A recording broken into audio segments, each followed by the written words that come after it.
On the morning of August 12th, 1843, a woman's scream shattered the silence of Willowbrook Plantation in South Carolina's Low Country. What Catherine Hargrove witnessed in her husband's private quarters that morning would trigger a scandal so devastating that newspapers refused to print the details for 60 years. Within 3 days, over 300 citizens gathered in Beauford's town square to witness a punishment so brutal that witnesses carried the memory to their graves. The county sealed all documents until 1923, and when historians finally opened them, they discovered the truth was far darker than any rumor. This was not just about betrayal. It was about the complete destruction of a man's soul, orchestrated by the one person who knew exactly how to weaponize an entire community's rage. Before we continue with the story of Willowbrook Plantation and the scandal that destroyed the Hargrove family, I need you to do something. If this story is already giving you chills, subscribe right now. We uncover the darkest true stories from America's past, the ones deliberately hidden from history.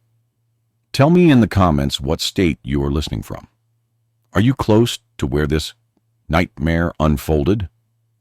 Hit subscribe because what comes next is much worse.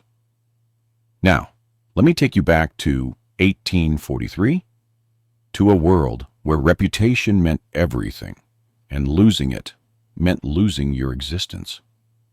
Bilford, South Carolina, in the early 1840s, was built on contradictions. Spanish moss hung from ancient oaks, like funeral shrouds, beautiful and suffocating. The air smelled of salt marsh and magnolia blossoms, sweetness that could not mask the underlying decay. This was where fortunes rose from fields worked by enslaved hands, where white-columned mansions competed for the most impressive display of wealth and power. The Hargrove family occupied the highest tier of this society. Edmund Hargrove, 35 years old in 1843, had inherited Willowbrook Plantation from his father 7 years earlier. 3,000 acres of prime land, a Greek revival mansion, completed in 1838. Crystal chandeliers from France, heart pine floors so perfectly joined the seams were invisible. Edmund was exactly what a South Carolina gentleman should be. Tall, dark-haired, broad-shouldered from years of riding. He dressed impeccably, spoke with the measured cadence of old money, served on the town council, held position as church deacon. He was known as a fair master, which in that time meant he did not whip his slaves as often as his neighbors. But Edmund Hargrove had a secret that would destroy everything. Catherine Hargrove, born Catherine Peaton, had married Edmund in 1837. She came from Charleston, wealth that rivaled the Hargroves. The marriage had been arranged, as most were, a union designed to strengthen both families. She was beautiful in the way Southern society demanded. Pale skin protected from sun, dark hair perfectly arranged, waist corseted to fashionable narrowness. She had been educated at Charleston's finest academy, trained in French, piano, watercolors, and the subtle art of managing a household while appearing to do nothing. Their wedding had been the social event of the season. 400 guests at St. Michael's Church. Everyone said they made a perfect couple. Everyone said their children would be beautiful. But 6 years into marriage, there were no children. This was whispered in parlors, always with that mixture of pity and judgment. Society reserved for women who failed their primary duty. Catherine felt the weight of those whispers. She saw Edmund's mother's thinly veiled disappointment. She knew her value diminished with each passing year. What Catherine did not fully understand was why there were no children, why Edmund came to her bed so rarely, why he seemed distant, his mind elsewhere even when his body was present. The truth lived in the quarters behind the main house. The truth had names: Marcus, Samuel, and Daniel. Marcus was 24, son of the plantation's head cook. Light-skinned with features that hinted at mixed ancestry, no one spoke of openly. He had worked in the main house since 15, first as footman, then as Edmund's personal valet. He was intelligent, able to anticipate needs before they were spoken, moving through the house like a shadow. Samuel was 26, working the stables, darker than Marcus, muscular from physical labor, with hands equally skilled at managing horses and repairing leather. He had quiet dignity, an inner strength slavery could not quite break. Edmund had noticed him 3 years earlier, begun finding reasons to visit the stables more frequently. Daniel was 21, a house carpenter skilled at detailed woodwork the plantation required. He was slight, almost delicate, with long fingers and an artist's eye. He rarely spoke, his voice soft and careful when he did. He had learned early that invisibility meant survival. Edmund had been careful, so very careful. He met them separately, never together, always late at night in the east wing where Catherine never ventured. That section was supposedly being renovated, closed off, unused. Edmund had created a sanctuary there, a room with its own entrance from the gardens, simple but comfortable furnishings, a large bed, heavy curtains, a lock, oil lamps casting soft, forgiving light. For 3 years this arrangement continued. Edmund maintained his public persona perfectly. Church every Sunday, business conducted with ruthless efficiency, smiles at his wife across dinner tables, and late at night, while Catherine slept in her separate bedroom, as was proper, Edmund descended the servants' stairs and crossed through darkened gardens to the east wing, where one or more of the 3 men would be waiting. These men had no choice. They were property. When their master summoned them, they came. Whether they felt desire, fear, resignation, or complicated mixtures of all 3, their feelings were irrelevant. Survival meant compliance. Refusal meant punishment, sale, separation from family. So they came, when called, kept silent, told themselves they were at least safe from field work that broke other men's bodies, at least had slightly better food, slightly better clothing, small privileges.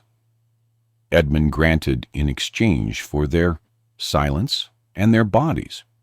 But secrets, no matter how carefully guarded, revealed themselves eventually. In a house where dozens of enslaved people moved through shadows, where wives lay awake listening to creaking floorboards, where jealousies and resentments simmered beneath every interaction. A secret this big could only stay hidden so long. Catherine had noticed things, small things at first. Edmund always locking the east wing door. Him seeming energized certain mornings, almost cheerful after weeks of distant moodiness. Marcus moving through the house with particular tension, eyes never quite meeting hers. Samuel always in the garden late at night when he should be in the quarters. Daniel sometimes with bruises on his neck, marks that looked like they might be from fingers, from lips. She had noticed and pushed these observations away because the alternative was unthinkable. No Southern gentleman would do such things.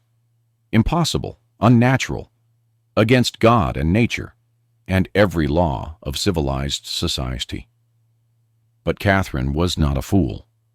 She had been raised in a world where women learned to observe, to read subtle signs men thought they were hiding. 6 years as wife to an increasingly distant husband, enduring pitying looks and whispered conversations, feeling her worth diminish with each childless year. And slowly, like water seeping through foundation cracks, truth had begun penetrating her carefully maintained denial. On the night of August 11th, 1843, Catherine made a decision. She would know the truth. Whatever it was, however terrible, she would see it with her own eyes. Catherine waited until the house was dark and still. She heard Edmund's footsteps in the hallway, heard him descend the servants' stairs. She gave him 10 minutes, enough time to reach the east wing to settle in, to believe himself safe. Then she rose from her bed, wrapped a dark shawl around her white nightgown, and followed. The garden was illuminated only by quarter moon and faint glow from slave quarters. Catherine moved carefully, bare feet silent on brick paths. She could hear cicadas in trees, distant river sounds, her own heart pounding so hard she thought it might wake the entire plantation. She reached the east wing. The side door was slightly ajar. Light flickered from within, casting shifting shadows. Catherine approached slowly, breath shallow, hands trembling. She looked through the gap in the door. The room was larger than expected, furnished with care that made clear this was no temporary arrangement.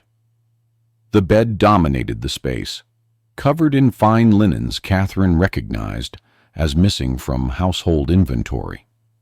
Oil lamps cast warm light across the scene.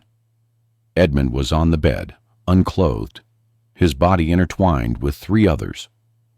Marcus, Samuel, and Daniel were with him, moving together in ways that left no doubt about what was happening. The sounds, the intimacy, the obvious familiarity of their movements spoke of ongoing, practiced, comfortable relationship. Catherine's hand flew to her mouth, stifling the scream rising in her throat. She stood frozen, unable to look away, unable to process what she was seeing. Her husband, the respectable planter, church deacon, pillar of society, engaging in acts that were not only illegal, but considered the deepest possible depravity.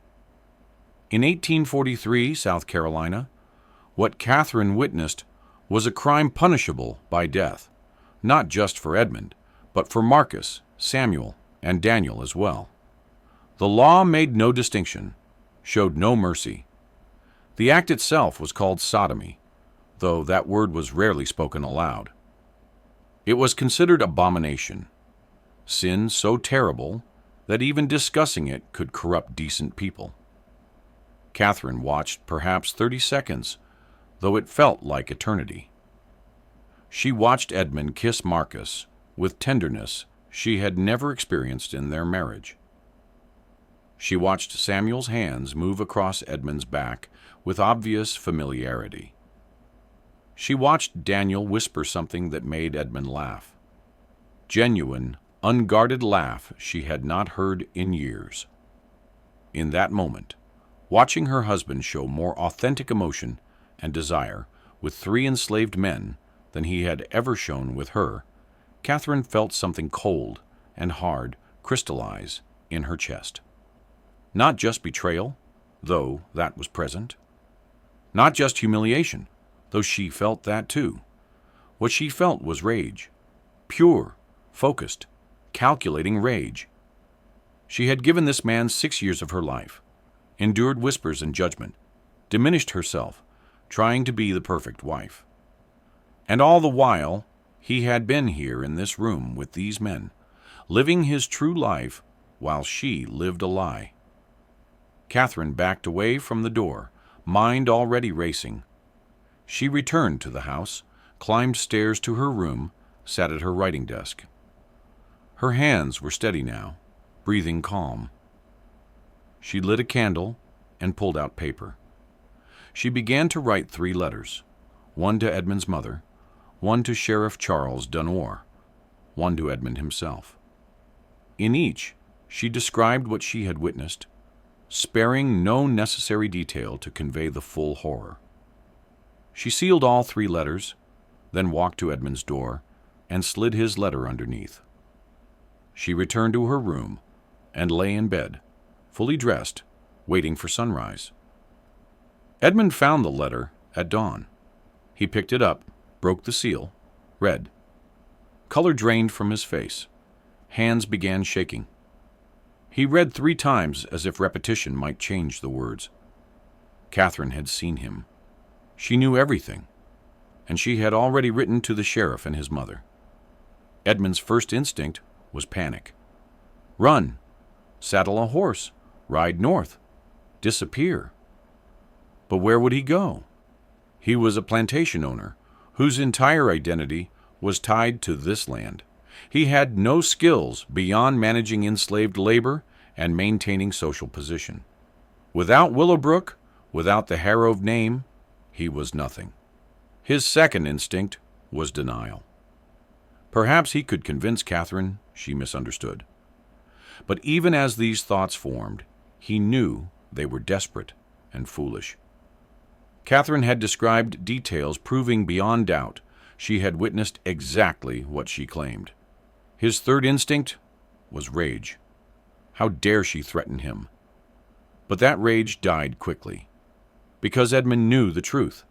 He had betrayed her, lived a lie, and in the rigid moral universe of antebellum South, what he had done was unforgivable.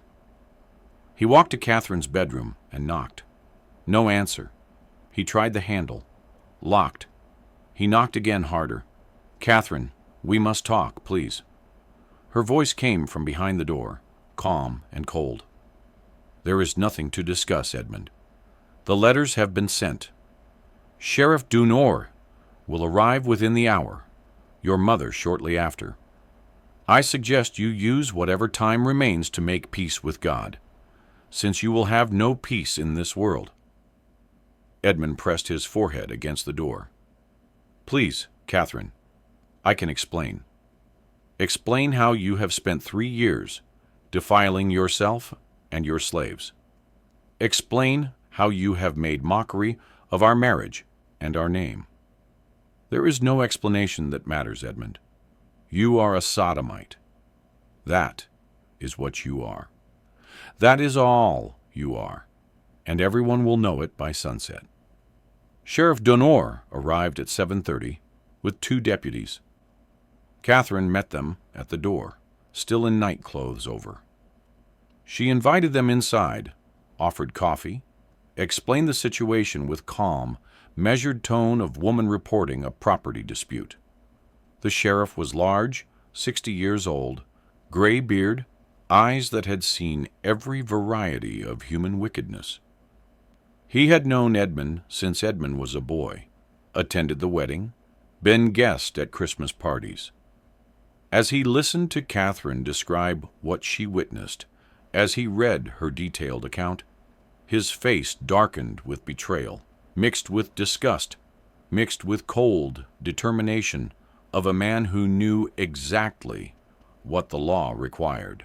These are serious charges, Mrs. Hargrove, the most serious a man can face in this state. I am aware, Sheriff, which is why I sent for you immediately. My husband is in his study. The 3 slaves he was with are in the quarters. I want them all arrested. I want this handled according to the full extent of the law. The sheriff nodded slowly. Where did this incident occur?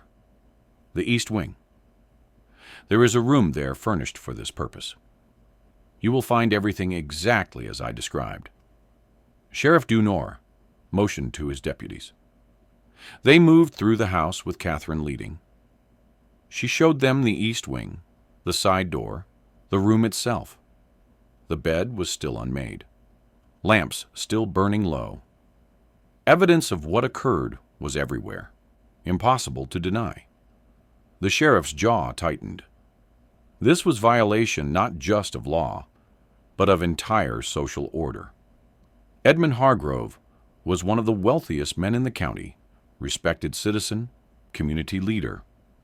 And now he would have to be destroyed publicly and completely because the alternative was to let such behavior stand unpunished, which would shake the very foundations of their society. "Arrest Mr. Hargrove," the sheriff told his deputies. "Bring him to town jail. Then go to quarters and arrest the 3 slaves, Marcus, Samuel, and Daniel." The deputies moved to the study. Edmund did not resist. He stood when they entered, set down his glass, held out wrists for shackles. His face was blank, empty of expression. He looked at Catherine once as they led him past her in the hallway. She met his gaze without flinching. "I hope you understand what you have done," Edmund said quietly. "This will destroy you as much as it destroys me." Catherine smiled, a cold, terrible smile. "I know exactly what I have done. I have revealed you for what you are. I will survive this, Edmund.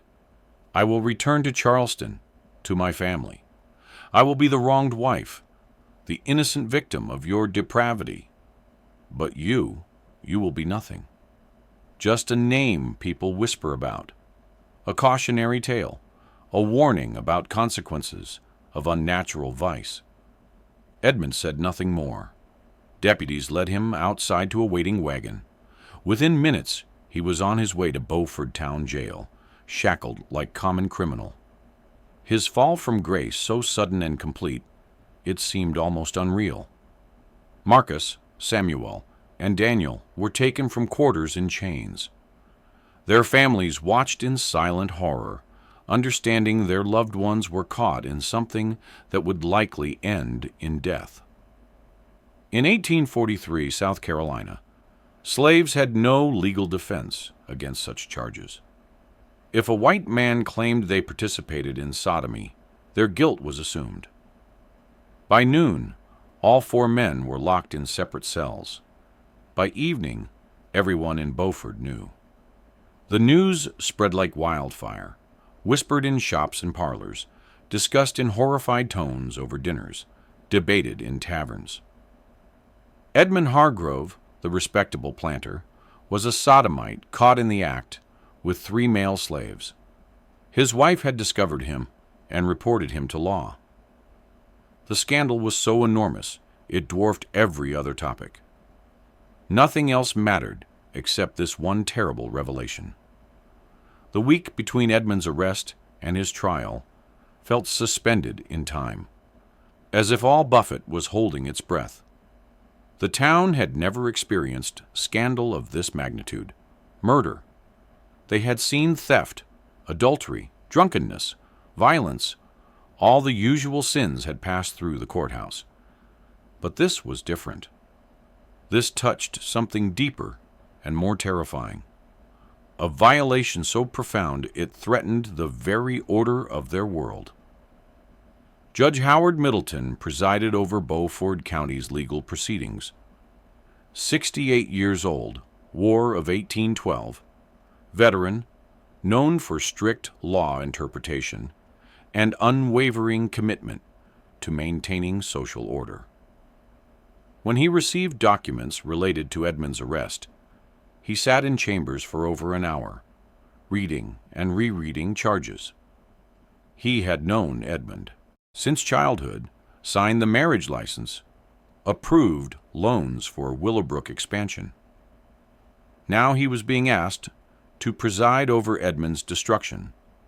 The law was clear. South Carolina statutes defined sodomy as the abominable crime against nature, prescribing punishment of either death or such lesser penalty as court deemed appropriate, though statute strongly implied death was preferred. No ambiguity, no room for interpretation. The act itself, if proven, demanded harshest consequences, but Judge Middleton faced complications.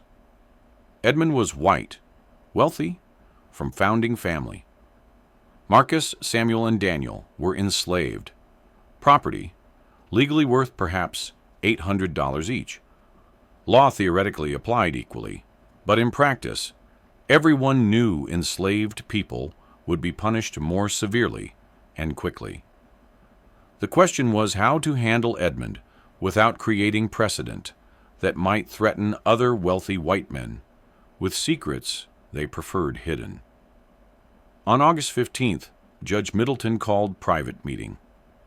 Present were Sheriff Dunor, County Prosecutor Richard Fellows, 3 prominent citizens, including Mayor and 2 church deacons. Catherine was not invited, nor was anyone representing Edmund. "Gentlemen," the judge began, "we face situation requiring both justice and discretion. Charges against Mr. Hargrove are supported by unimpeachable evidence. His wife witnessed the crime directly. Physical evidence corroborates testimony. If this were any other man, any man of lesser standing, we would proceed directly to conviction and sentencing without hesitation. But it is not any other man." Mayor Thomas Pritchard interjected. "It is Edmund Hargrove. His family has been part of this community 3 generations. His plantation employs hundreds directly or indirectly. If we execute him, what happens to his slaves, his property, the debts he owes, and debts owed to him?" Prosecutor Fellows' thin man, with wire-rimmed spectacles, shook his head firmly. "With respect, Mayor, we cannot allow wealth or status considerations to interfere with justice. If we treat Mr. Hargrove differently than we would treat poor farmer or shopkeeper, we undermine entire foundation of law. Crime is same regardless of who commits it. Fellows is right."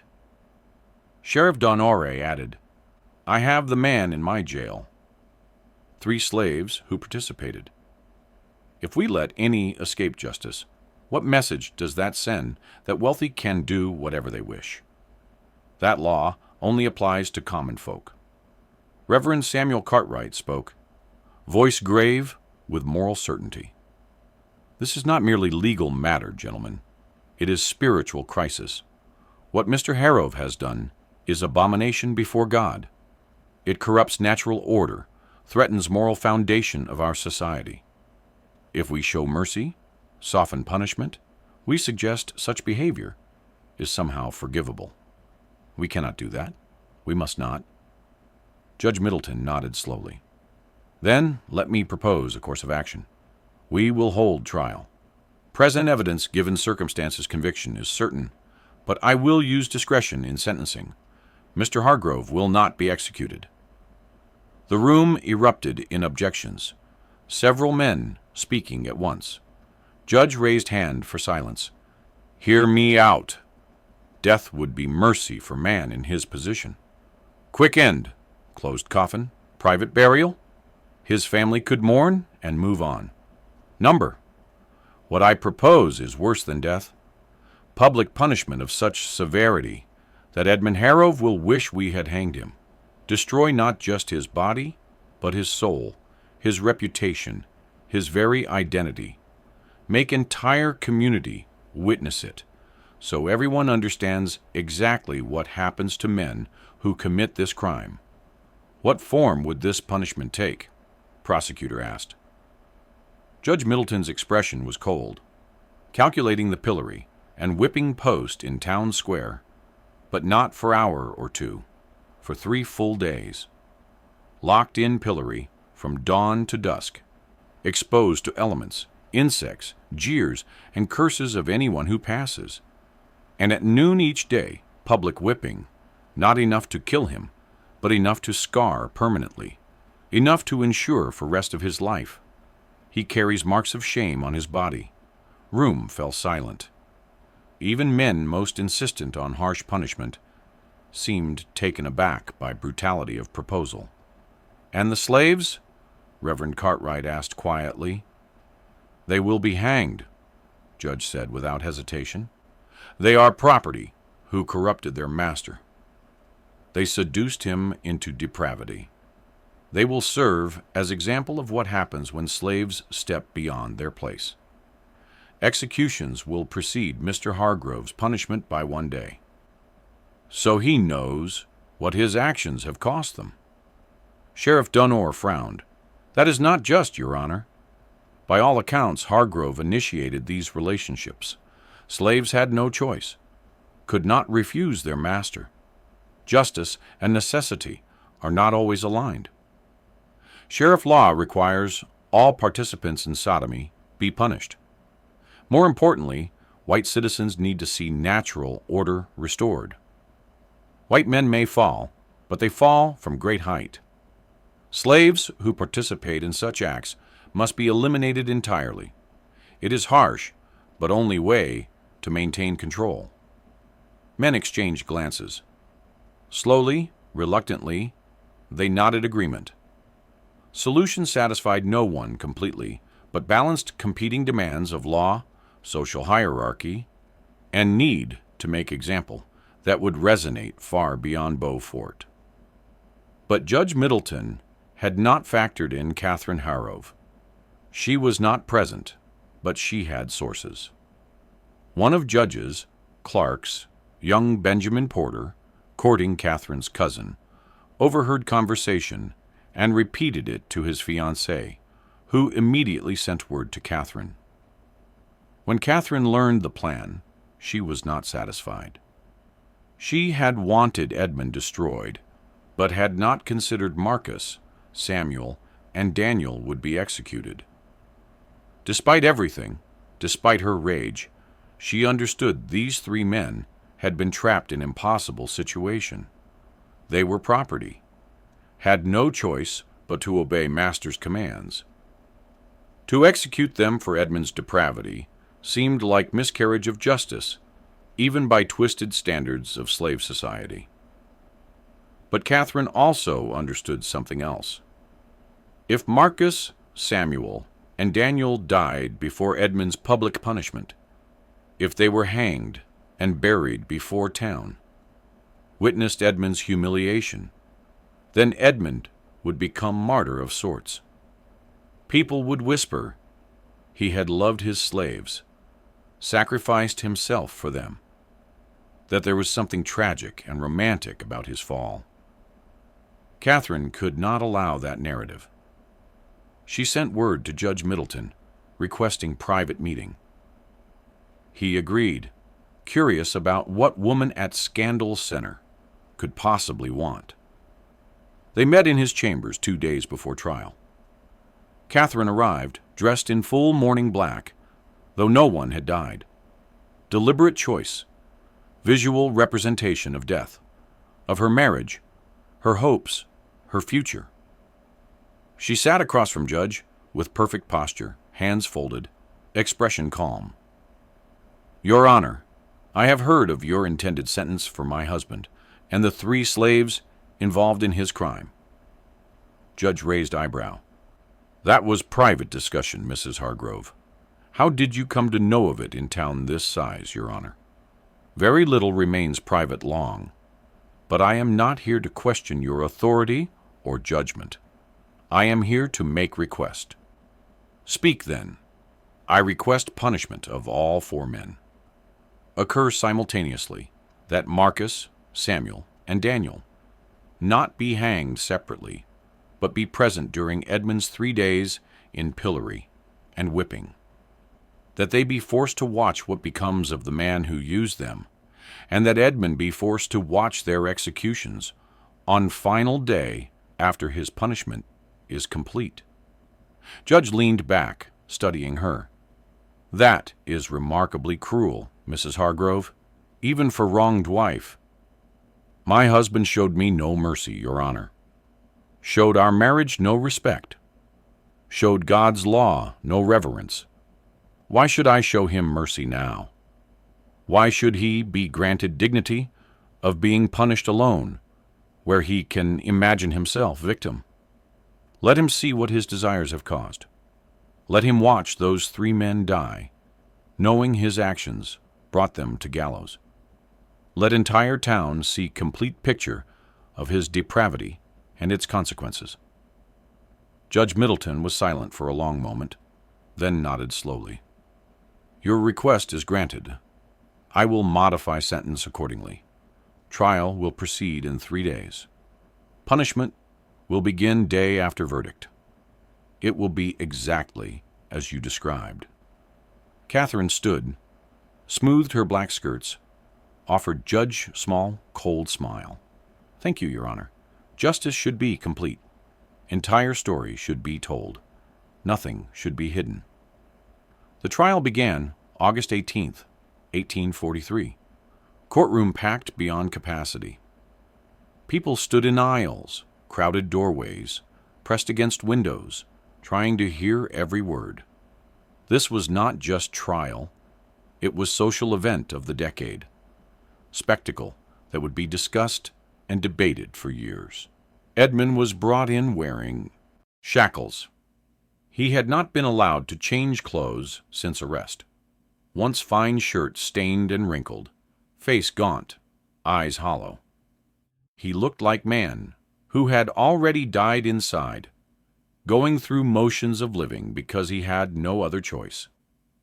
Marcus, Samuel, and Daniel were brought separately, also in chains, made to stand in courtroom corner, guarded by armed deputies. Their faces showed different emotions. Marcus looked resigned, almost peaceful, as if he had accepted what was coming. Samuel's jaw was set, eyes burning with quiet rage. Daniel was trembling, tears running silently down face. Judge Middleton took his seat. Prosecutor rose and presented charges. Then Catherine was called to testify. She walked to witness stand with head held high, wore dark gray now, still mourning colors, but slightly less severe. Placed hand on Bible, swore to tell truth. Then, in clear, steady voice, described in exact detail what she had witnessed morning of August 12th. Courtroom was utterly silent as she spoke. Men shifted uncomfortably. Women fanned themselves, whether from heat or shock, impossible to say. Every word Catherine uttered was like hammer blow, destroying Edmund's reputation, dignity, very humanity.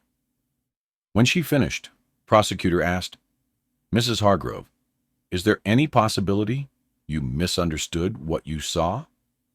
"No, sir, no possibility of misunderstanding. What I witnessed was clear, unmistakable, and deliberate. My husband was engaged in act of sodomy with 3 male slaves. He was not coerced, not confused. He was participating willingly and enthusiastically in acts that violate every law of God and man. Defense attorney, young William Crawford, assigned to Edmund's case, and clearly wishing he had not been, stood for cross-examination.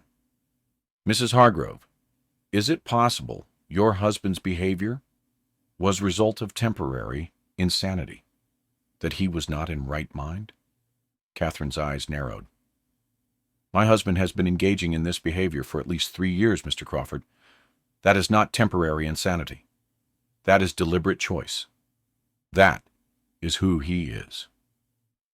Crawford tried few more questions, but each only made Edmund's situation worse. Finally sat down, defeated, no defense to be made, evidence overwhelming, witness unshakable. Edmund was asked if he wished to testify. He shook his head. What could he possibly say? Truth was undeniable. Marcus, Samuel, and Daniel were not allowed to testify. Slaves could not give evidence in court except in limited circumstances, and this was not one. Their guilt was assumed based on Catherine's testimony and physical evidence.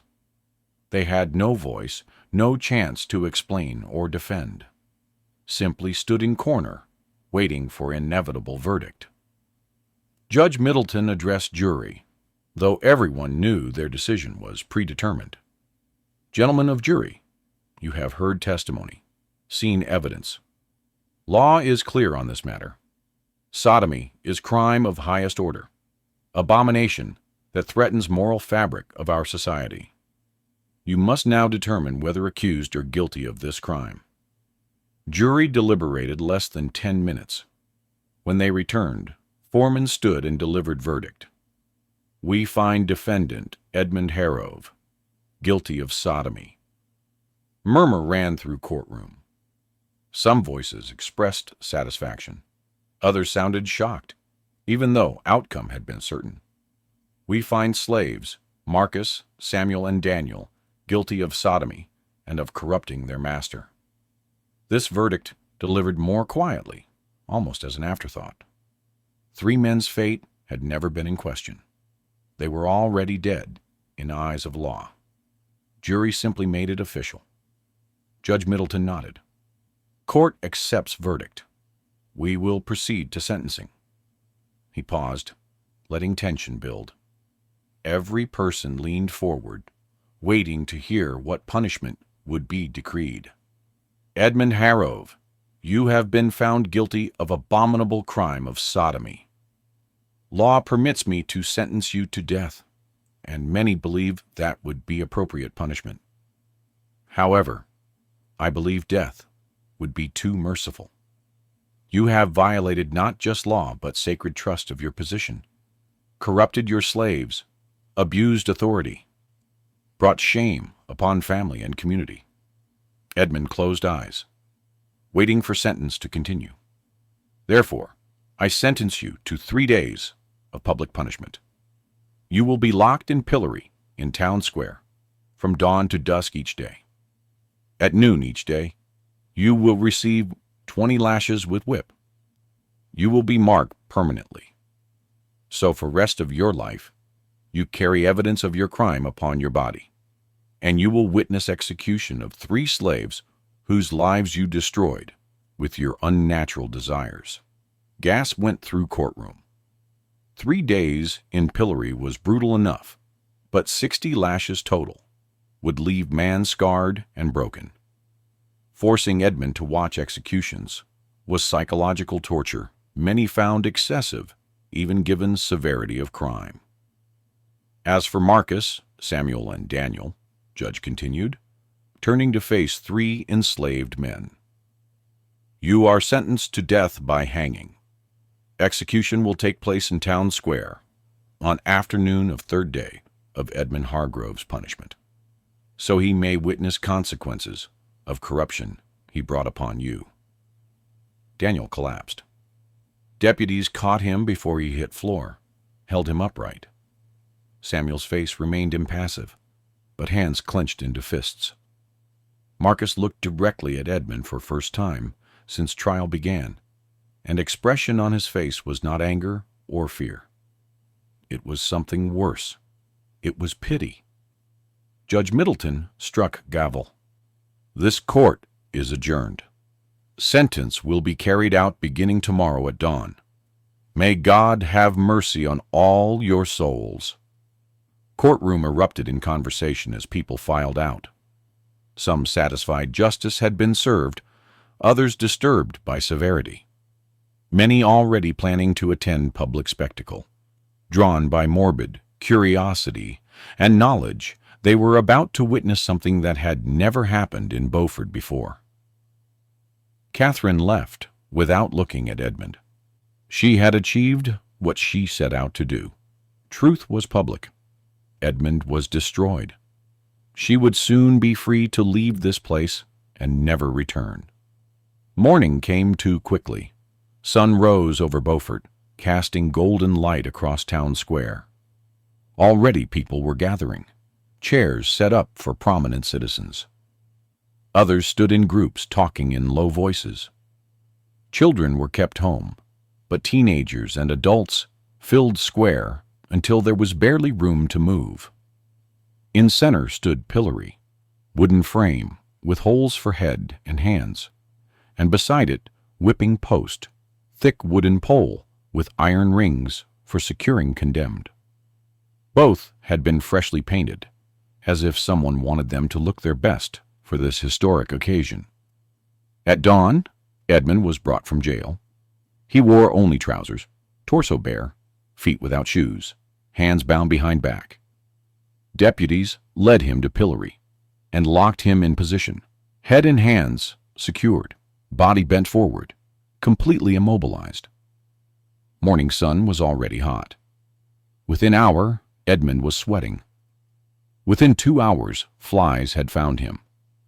Within 3 hours, his back was burning from sun exposure and legs shaking from strain of standing in one position. And people watched. Some jeered and called insults. Others simply stared in silence. Few felt pity, but kept it to themselves, knowing expressing sympathy for Sodomite would bring suspicion on their own character. Catherine arrived mid-m morning, accompanied by 2 female relatives from Charleston, who had come to support her. She stood a distance from Pillory, not close enough to speak to Edmund, but close enough that he could see her if he raised eyes. She wanted him to know she was there, witnessing his humiliation, ensuring it was complete. Marcus, Samuel, and Daniel had been brought from jail and forced to stand at square's edge, chained together, guarded by deputies. They watched Edmund's punishment with varying reactions. Marcus kept expression neutral, showing nothing. Samuel watched with grim satisfaction, glad to see men who used him now suffering. Daniel could not watch at all. He kept eyes on ground, unable to bear sight. At noon, real punishment began. Sheriff Denore approached Pillory with long leather whip.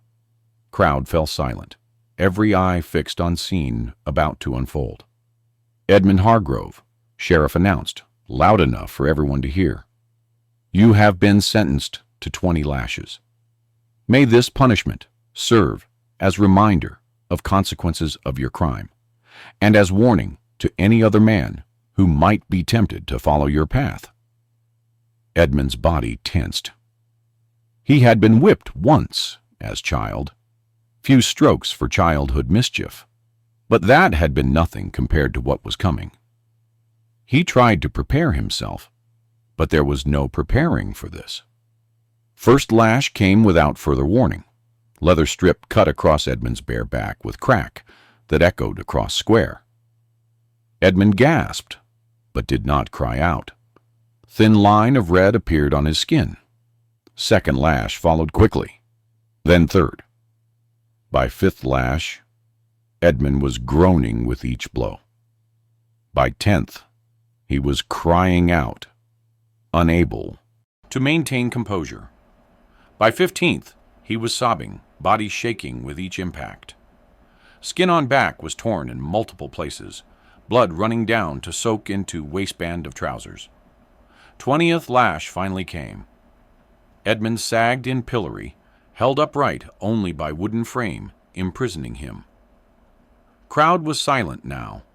Initial excitement of witnessing punishment, replaced by uncomfortable reality of watching human being broken. Sheriff Denore coiled whip and stepped back. Edmund would remain in Pillory until sunset, still exposed, still suffering. But at least whipping was over for today.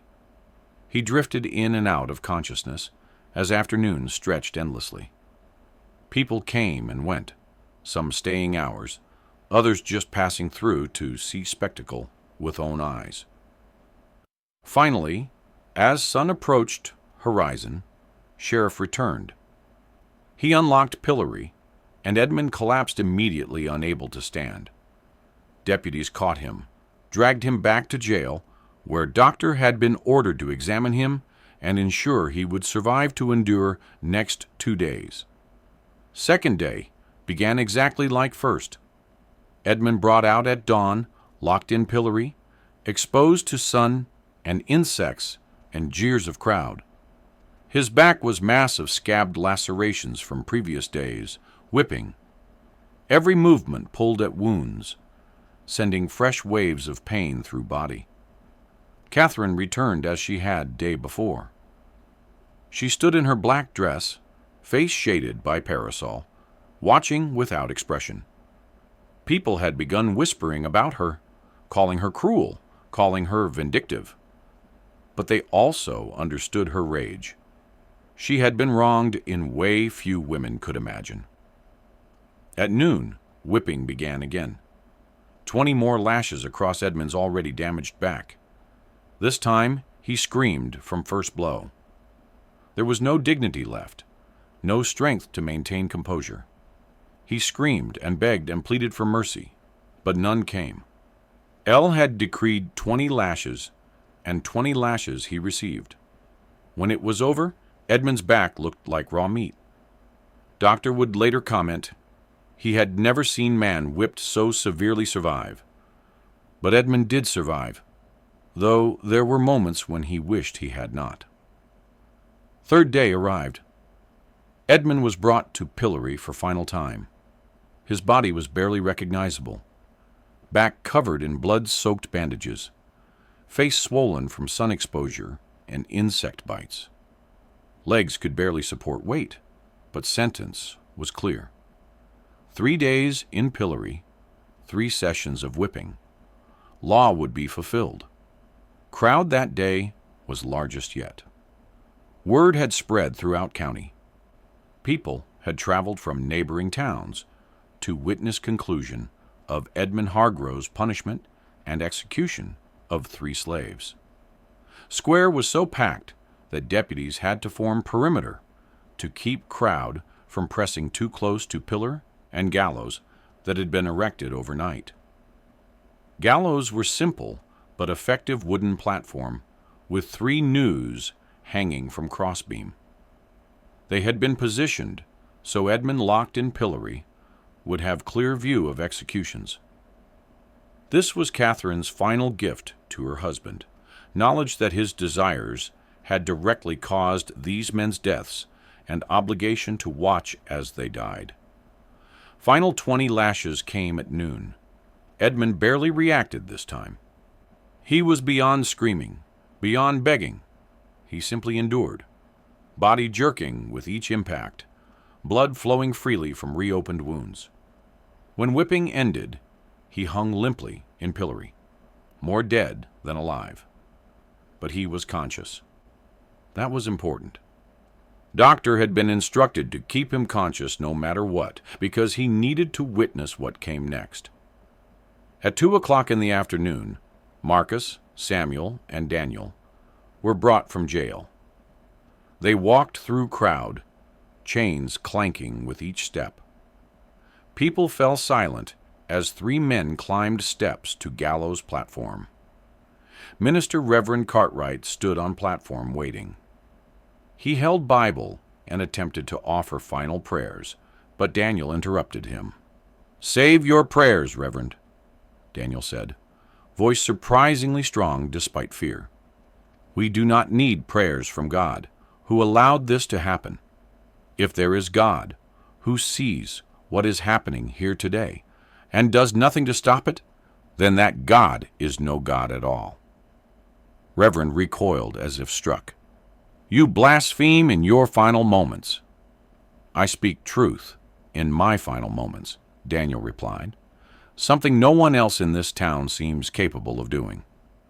Samuel spoke next, looking out at crowd. "You call us criminals. You call us corrupters. But we never had choice. When our master called us, we came. That is what slaves do. We survive however we can. And now you kill us to protect your own sense of order. Remember that. Remember what you did here today." Marcus said nothing. He simply looked at Edmund, still locked in pillory 20 feet away. Their eyes met for a brief moment, and something passed between them. Some final acknowledgement of strange and terrible relationship they had shared. Executioner, man named John Kelly, who served as county's designated hangman, placed nooses around each man's neck. He adjusted them carefully, ensuring they would work as intended, then stepped back and waited for signal from Judge Middleton, who stood at base of gallows. Judge looked at pocket watch. At exactly 2:15, he nodded. Executioner pulled the lever. Trap doors beneath Marcus, Samuel, and Daniel opened simultaneously. 3 men dropped, ropes went tore, and necks broke with audible cracks that carried across Silent Square. They died quickly, at least. That was only mercy afforded them. Bodies swung gently in afternoon breeze. 3 men who had been property in life, and remained property, even in death. Edmund watched it all. He watched Marcus die. He watched Samuel die. He watched Daniel die. And something inside him broke that no amount of physical punishment could have broken. He made sound, low, wailing cry that seemed to come from somewhere deep inside shattered soul. Sound of anguish and despair and guilt that would haunt everyone who heard it for rest of their lives. Bodies were left hanging for hours, as was customary, to ensure death was complete, and serve as final warning. Then they were cut down and loaded into wagon. They would be buried in unmarked graves on edge of town, in section reserved for criminals and slaves who died without family to claim them. Edmund was finally released from pillory at sunset. He collapsed immediately, had to be carried back to jail. Doctor examined him and declared he would survive, though recovery would be long and painful. Judge Middleton came to Edmund's cell that evening. He looked down at broken man lying UNC barely conscious, covered in bandages, spirit as damaged as body. "Mr. Harriff, you have served your sentence. You are free to go. But understand this. You are no longer welcome in Beaufort. No longer welcome anywhere in South Carolina. If you remain here, if you attempt to reclaim your property or position, you will find society has closed its doors permanently. My advice is to leave, go west, go north, go anywhere but here, and pray no one where you land ever learns your name or history." Edmund said nothing. There was nothing to say. His life, as he had known it, was over. Everything he had been, everything he had worked for, was gone. He was ghost now, living reminder of what happened to men who violated unwritten rules of Southern society. 3 days later, after enough recovery that he could stand and walk with assistance, Edmund left Beaufort. He took nothing but clothes on back, and small amount of money court had allowed him to keep from sale of possessions. Willowbrook Plantation was sold at auction to pay debts. Enslaved people, including Marcus's wife Rachel, were sold separately to various buyers throughout region. House was purchased by family from Charleston, who renamed it and tried to erase all connection to Harrove name. Edmund disappeared into vastness of America. Some said he went to Texas. Others claimed he died within a year, unable to survive without privilege and protection he had always known. Few whispered he went to California during Gold Rush, lost himself among thousands of other men running from their pasts. But no one knew for certain. Edmund Hargrove simply ceased to exist as thoroughly as if he had been executed alongside Marcus, Samuel, and Daniel. Catherine returned to Charleston as she had planned. She resumed maiden name Peon and told everyone her husband had died. In sense, this was true. Man she had married no longer existed. Her family welcomed her back, sympathetic to ordeal, understanding she had been innocent victim of monstrous deception. She never remarried. She lived quietly, managing inheritance, attending church, maintaining appearance of respectable widow. But people who knew her said something had changed in her eyes, something hard and cold that had not been there before. She had destroyed her husband completely, and in doing so perhaps destroyed something in herself as well. Years passed. Scandal of Willowbrook Plantation faded from immediate memory, though it remained cautionary tale whispered to young men about consequences of unnatural vice. County documents remained sealed, as Judge Middleton had ordered, protecting reputations of families involved. But in 1897, 54 years after events occurred, something unexpected happened. Young historian named Thomas Bradford, researching antebellum South Carolina for his doctoral thesis, applied for access to sealed county records.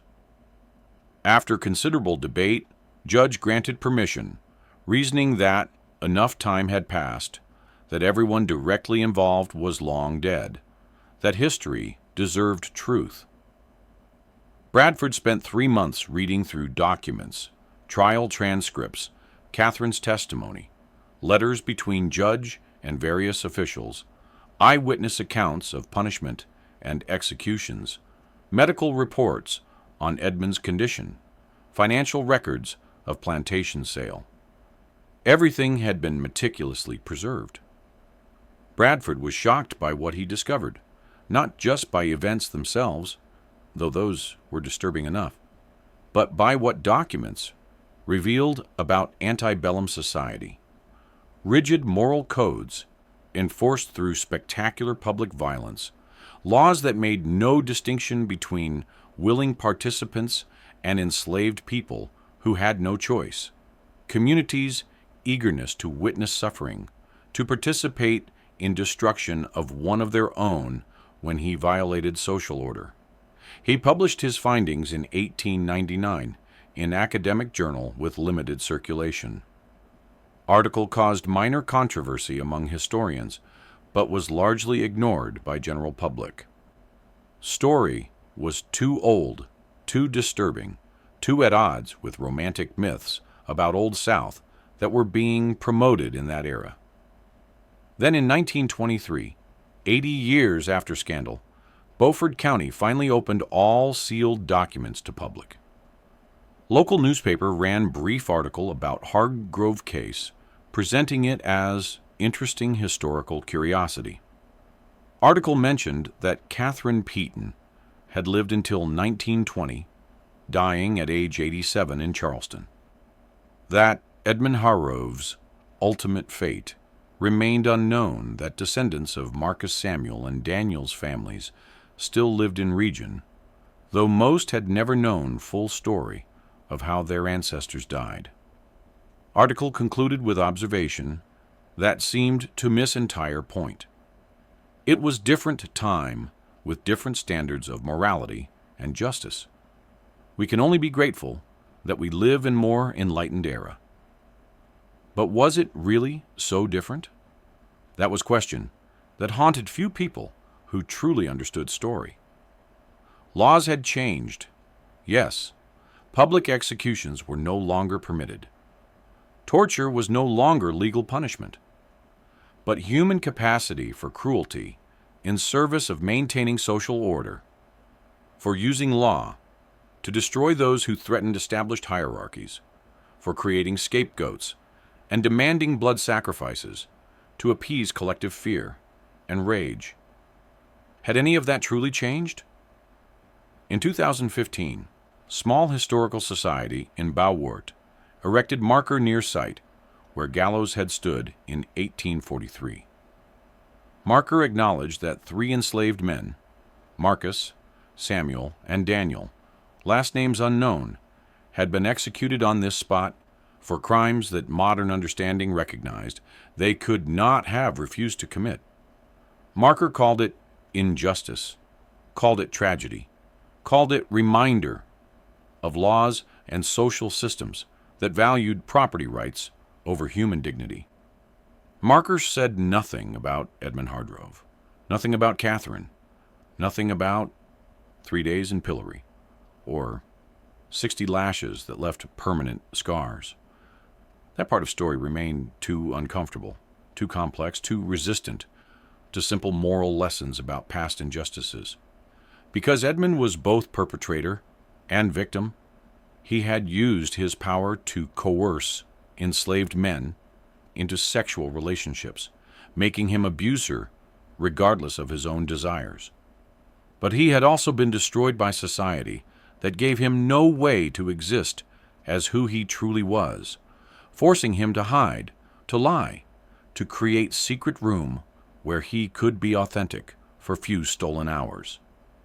Catherine was both victim and perpetrator. She had been genuinely wronged, trapped in loveless marriage, subjected to years of humiliation and judgment. But she had also orchestrated punishment of extraordinary cruelty, ensuring not just Edmund's physical destruction, but his psychological and spiritual annihilation. Marcus, Samuel, and Daniel were purest victims in story. Men who had no choices, no power, no voice, who were used and then executed to maintain social order they had no role in creating. Their deaths were legal murder, sanctioned by courts and witnessed by hundreds who convinced themselves they were upholding justice and morality, and crowd 347 citizens who gathered in Beaufort Town Square over 3 August days in 1843, who watched man being tortured and 3 men being hanged who brought their families to witness, who jared and threw things and called it righteousness. What were they? Were they monsters? Or were they ordinary people who had been taught that maintaining social order required spectacular violence, that some lives were worth less than others, that public suffering served higher purpose? These questions have no easy answers. History rarely does.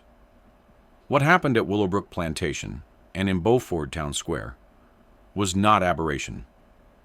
It was logical extension of laws and social systems that existed throughout antebellum South, throughout America, throughout human societies that build themselves on hierarchies of power and enforce those hierarchies through violence.